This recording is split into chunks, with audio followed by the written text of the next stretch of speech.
ترک صدی کے آغاز پر ہی صدر ایردوان کیوں اپنی مالیاتی پالیسی سے یو ٹرن لینے پر مجبور ہوئے ہیں؟ محمد شمچیک اور حفیظ گائے ایرکان کی شرائط کیا تھیں؟ ڈالر کے جلد ہی 30 لیرے تک پہنچنے کی خبریں کیوں گرم ہیں؟ ڈالر کیوں کر بڑی سرعت سے اونچی اڑان کر رہا ہے، اب 30 لیرے تک پہنچنے کے قریب ہے؟ یہ سب کچھ TR اردو پر۔ کیا ایردوان اقتصادی صورتحال بہتر ہونے پر بھی شرح سود میں کمی کرنے کا ارادہ رکھتے ہیں؟ ترک سینٹرل بینک، جسے جمہوریہ ترکی کا مرکزی بینک کہا جاتا ہے، کی نئی گورنر حفیظ گائے ایرکان کی قیادت میں منعقد ہونے والے پہلے ہی اجلاس میں حفیظ گائے ایرکان نے بڑا انقلابی فیصلہ کیا ہے، اور اس فیصلے کی حمایت کا اظہار وزیر خزانہ محمد شمچیک اور صدر ایردوان نے بھی کیا ہے۔ ترکی میں ترک لیرے کی قدر و قیمت میں ہونے والی مسلسل کمی اور ڈالر کی بڑھتی ہوئی مانگ نے ترکی کی اقتصادیات کو بری طرح متاثر کیا ہوا ہے۔ یاد رہے، صدر ایردوان اس سے قبل ہمیشہ شرح سود میں کمی کا پرچار کرتے رہے ہیں، اور وہ ملک میں مہنگائی اور افراط زر میں اضافے کی وجہ شرح سود میں اضافے کو ہی قرار دیتے رہے ہیں۔ وہ ہمیشہ بڑے واشگاف الفاظ میں یہ کہتے رہے ہیں، آپ کا بھائی جب تک برسر اقتدار ہے وہ کبھی بھی شرح سود میں اضافہ نہیں ہونے دے گا۔ وہ کہتے رہے ہیں شرح سود مہنگائی کی وجہ ہے اور افراط زر اس کا نتیجہ، فائز سبکتر انفلاسیون سونشتر۔ انہوں نے شرح سود کو وقت کے ساتھ ساتھ مزید کم کرنے کا عوام سے وعدہ بھی کر رکھا ہے۔ ذرا دیکھیے کیا کہتے ہیں صدر ایردوان۔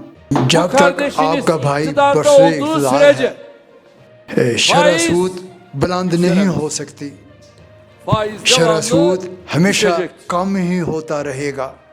امریکہ میں شرح سود بلند ہو سکتی ہے، یورپ میں بلند ہو سکتی ہے، لیکن ترکی میں شرح سود کم ہوگی، اور آپ دیکھیں گے کہ افراط زر بھی شرح سود کے ساتھ کم ہوتی جائے گی۔ لیکن ایسا ممکن نہ ہو سکا۔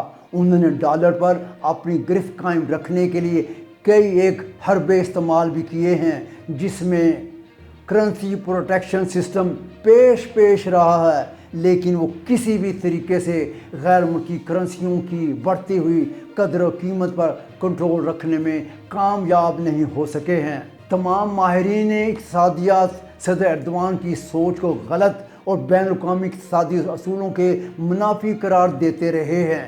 کتنی ہی عجیب بات ہے، ترکی کے تمام بینک سینٹرل بینک سے کم شرح سود سے 8% یا آج کا جو شرح سود ہے اس پر قرض حاصل کرتے ہیں، اور اس سے حاصل کردہ اس قرض کو وہ اپنے کھاتہ داروں کو 40 سے 50% کی شرح سے، جی ہاں صحیح سنا آپ نے، 40 سے 50% کی شرح سود سے قرضہ دیتے ہیں۔ اور شاید یہی وجہ ہے کہ ترکی کے بینک دنیا میں سب سے زیادہ کمائی کرنے والے بینک مانے جاتے ہیں۔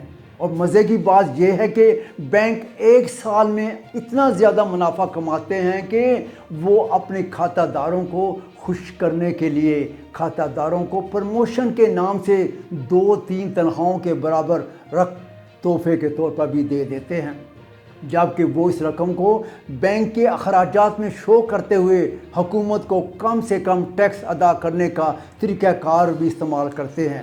کیا بات ہے! یہ ہیں ترک بینک، یعنی ایک پینچ دو کاج۔ ترکی کے تمام ہی بینک اس لیے دن دگنی رات چگنی ترقی کرتے ہیں، جبکہ عوام غربت کا شکار ہوتے ہوئے دکھائی دیتے ہیں۔ صدر ایردوان کی اس پالیسی سے سب سے زیادہ انہی بینکوں نے فائدہ اٹھایا ہے۔ صدر ایردوان اگرچہ ابھی تک اپنی پالیسی کا دفاع کرتے ہوئے دکھائی دیتے ہیں، انہوں نے دوبارہ صدر منتخب ہونے کے بعد شمالی قبرصی ترک جمہوریہ اور آذربائیجان کے اپنے دوروں سے واپسی پر طیارے میں صحافیوں کے معیشت کے بارے میں سوالات کے جوابات بھی دیے تھے، اور کہا تھا کہ میرے ساتھی شرح سود میں اضافے کی پالیسی اپنانے جا رہے ہیں۔ لیکن میں ابھی بھی اپنی پرانی پالیسی کا دفاع کر رہا ہوں، تاہم اپنے ساتھیوں کو بھی موقع دینا چاہتا ہوں۔ میں ان کی کامیابی کے لیے دعا گو ہوں۔ ہمارا ہدف افراط زر کو سنگل ڈیجٹس تک پہنچانا ہے۔ ہم اس سے پہلے بھی افراط زر کی شرح پر قابو پا چکے ہیں اور اس وقت شرح سود 4.6% تھی اور افراط زر کی شرح 6.2% تھی۔ یقیناً ہم نے یہ سب کچھ مل کر کیا تھا اور اب ہم اس وقت کی صورتحال سے موجودہ وزیر کو بھی آگاہ کر چکے ہیں، وہ بھی اس وقت ہمارے ساتھ ہی تھے۔ ہم مل کر کام کریں گے، مجھے یقین ہے کہ ہم مل کر اپنے ہدف کو بھی حاصل کر لیں گے۔ کیا صدر ایردوان نے محمد شمشو کو بے حالت مجبوری قبول کیا ہے؟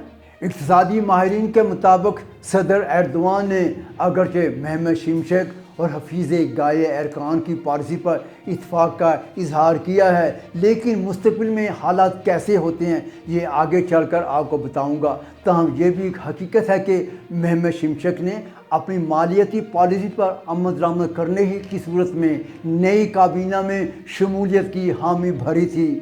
صدر ایردوان ملک کی بگڑتی ہوئی اقتصادی صورتحال کو جلد از جلد بہتر بنانے کے خواہاں ہیں، کیونکہ آئندہ سال ملک میں بلدیاتی انتخابات ہونے جا رہے ہیں اور اس وقت تک ملک میں عوام کی اقتصادی صورتحال کو بہتر بنانا اور ان کو خوشحال بنانا بے حد ضروری ہے، تاکہ ترکی کے بڑے بڑے شہروں جہاں انہیں بلدیاتی انتخابات میں پچھلی بار ناکامی ہوئی تھی، استنبول، انقرہ، ازمیر، اس بار اس کامیابی کو سمیٹا جائے۔